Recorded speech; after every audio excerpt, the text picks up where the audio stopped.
The way that we're going to create the shape through the back is working a square shape from the top of the apex all the way down to just underneath the occipital bone. Underneath the occipital bone, we're going to slightly elevate our knuckles away from the head, meaning we're gaining more length towards the bottom of the head just by using the change of the finger angle at the bottom of the nape. Working on the inside of our finger will give us great control from working something shorter to slightly longer as we work down the back of the head. Again, once we've finished side number 1, let's now move on to side number 2 and replicate what we've just done, bringing a little bit of the previous zone, pivoting around into the side where the ear is on the first section and cutting that square line, working vertically down the head shape, controlling that length from top to bottom, removing a lot of that density through the center part of this zone. Making sure that we find that balance and symmetry from 1 to 2. It's always a good reason to check from side 1 to 2 after the first section or 2 to get that balance.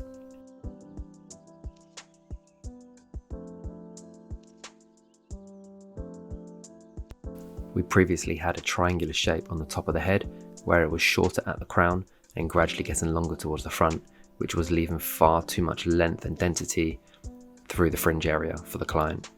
Just simply working a squarer shape through the top here will be a much more ideal shape for the client, where it's going to retain enough length for the fringe to sit above the eyebrows, but it's going to remove a lot of that internal weight sitting behind the fringe area, giving a more consistent length into the crown for something like this. We're going to be working pivot sections vertically on the top of the head, starting from the center and then pivoting round to the side of the head. This will allow me to create much more of an organic movement when the hair wants to sit forward and round into the side areas of the head. Once we've completed the internal shape through the top with the pivot sections, we will now bring the length of the fringe up a little bit with the feather razor. We're using the feather razor because we want to create that soft texture which looks like it hasn't necessarily been cut, which will increase lots of movement and take away any density through the ends of the hair. When diffusing the hair, when it's this length, we can afford to use our fingers to manipulate the hair and move it around a little bit to get some more movement in without worrying or stressing about adding any frizz to the hair. We want to have the hair dry on medium speed and medium heat and just slowly dry it into shape. Finally, coming on to the top zone through the contour area, we're now going to be texturizing this area too. Again, just increasing movement and just seeing where needs to be texturized. Not every part of this haircut will be texturized, including the fringe area, as we have already texturized that area with the feather razor when we cut it wet. So we're really only just looking at that internal shape. Again, all the external length right now has been either texturized or cut in a way that hasn't got too much internal weight sitting on top of it right now. Just go in with your scissors, working with the point cutting, just visually picking up panels and working naturally with the way that the hair wants to move and sit on the head.